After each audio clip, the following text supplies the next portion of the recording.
So today we are talking about fundamental mastery, and it is a unique transformative process for organizations, institutions, and individuals. And it really ranges from kiddos who are, probably third grade. And I think my oldest was 82 or 84 years old. I can't remember. So first, let's begin with this. Reflect on a stubborn issue or a recurring obstacle that you are or someone you know is currently experiencing. And the first thing that comes to your mind, just go with that. Approximately how long has this been an issue or a problem? Have all known strategies been employed and yet it's still an issue? And could those strategies be your default or your go-to problem-solving techniques? Because we all have that.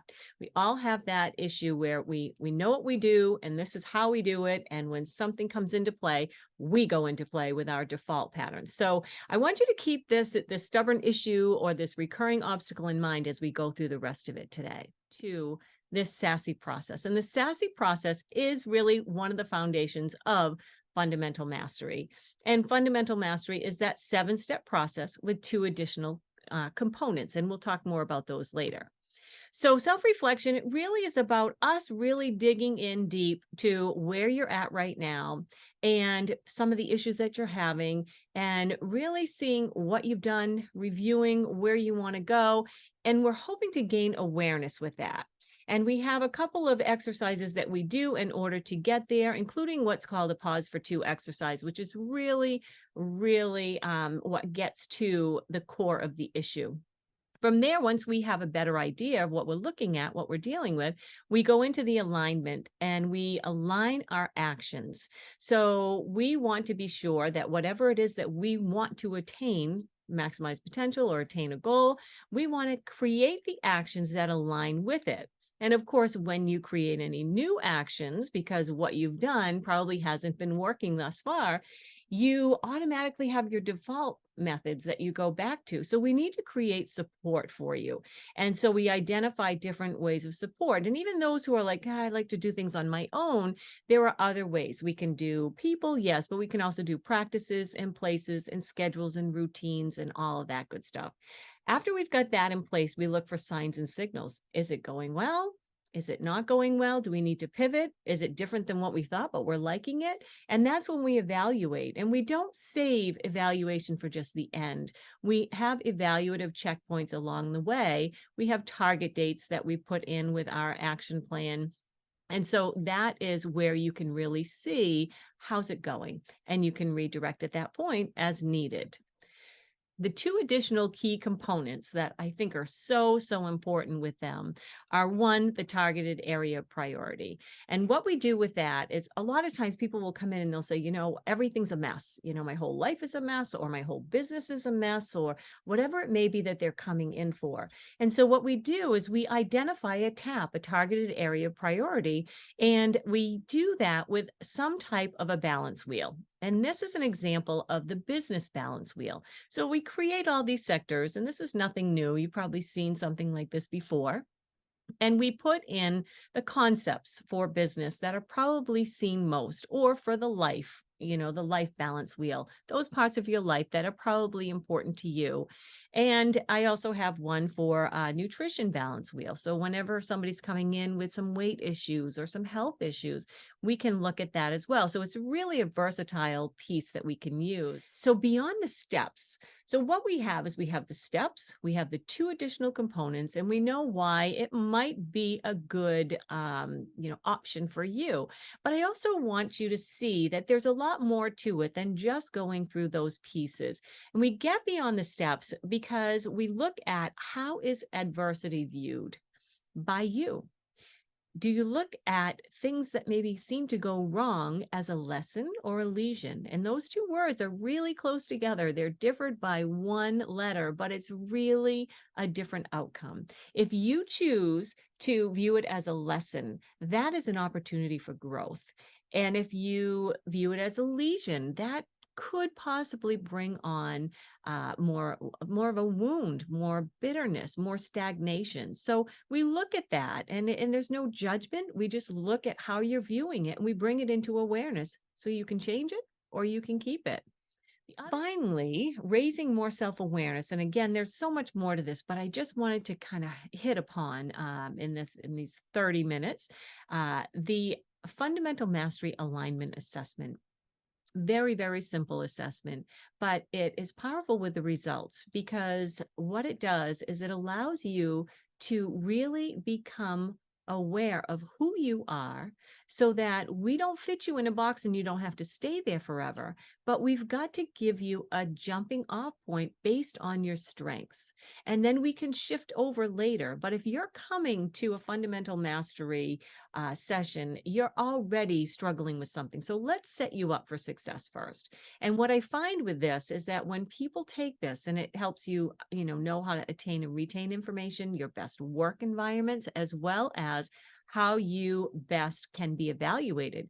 And a lot of times what happens is when people are setting up their action plans, they're choosing actions that really aren't aligned with what they've learned from the alignment assessment. So we go back and we look at it and we say, somebody will say, well, to evaluate how it went throughout the day, I will journal different things that went well and different things that I need to focus on to maybe change. And then I say to them, well, that's a great thing, but you are oral expressive, not written expressive. Are you going to feel like you really want to do that? And they say, oh, that's right.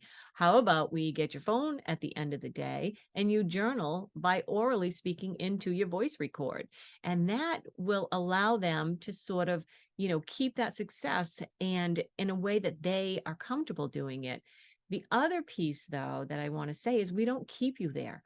If that's where we start, maybe later what you do is you take all of those voice records and you have them transcribed into a white paper or whatever it may be. So we find ways to help out with whatever it is that you're doing. If you want to write a book, we take that and we transcribe it into a book. So lots of different things we can do. So what FM does is it helps you check a box. What FM does not do is it does not ask you to fit in a box. And I think it is so important. And what has been happening to us over these past few years is that the box is even different. So we really look at you. Opportunities for professional program training and opportunities and growth. It's not on here, but what you can do is you can buy a package and go with someone who is a certified FM coach or a certified licensed trainer, FM trainer, and they will work with you on whatever it is that you are struggling with or dealing with. If you are an actual certified coach for fundamental mastery, now you can begin to bring this knowledge of information to your clients, your patients, your members, whatever it is that you do. And they say create a niche, right? Well, you all have your niches, and this fundamental mastery really encompasses a lot of them. So you can take this into what you're already doing well. Then, if you wanted to become a licensed trainer, during that process, you automatically get certified. So you would be able to do what a coach is doing. And then you would also be able to go into any professionals and any of those sectors and say to them, listen, I am licensed. So I can certify you to do this with your patients, clients, whatever it may be, members, or I can license you. So now as a licensed fundamental mastery trainer, you not only can certify people, you can also license them. So there's a lot of revenue building that you can do with these two, either the coaching or the licensing trainer. So if you go to Donna Tem Alternative Solutions, you'll see in the navigation bar, build revenue, and click on that, because there's so much more I could tell you, and there's so much more included in all of this. So a few more thoughts. Research says that individuals fall either into the 10% or the 90%. Now, the 10% will be those who will take the steps to implement the information, and the 90% will kind of set it aside, maybe retain some of the information, but do nothing with it. And in order to go forward with something, you have to just pick an action and you have to commit to it. The next thing that I love, all these little things that kind of keep my brain thinking. If you always do what you've always done, you'll always get what you've always got. That's pretty much self-explanatory. It's never too late to be what you might have become. And so don't ever let that be a thought for you, because if you talk to my 82 or my 84-year-old, she's probably 84 by now, but if you talk to her, she's going to tell you at 82, she wasn't too old. When the pain of the current situation outweighs the pain of change, that's when true change can occur. And I think that happens with a lot of us, myself included. If I can stay in status quo, not the best, not the worst, I may just do that.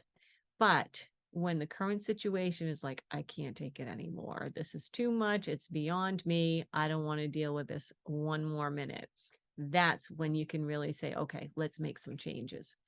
And this last one, it's so there's so much truth to it and it's so simple, but sometimes we just don't see it.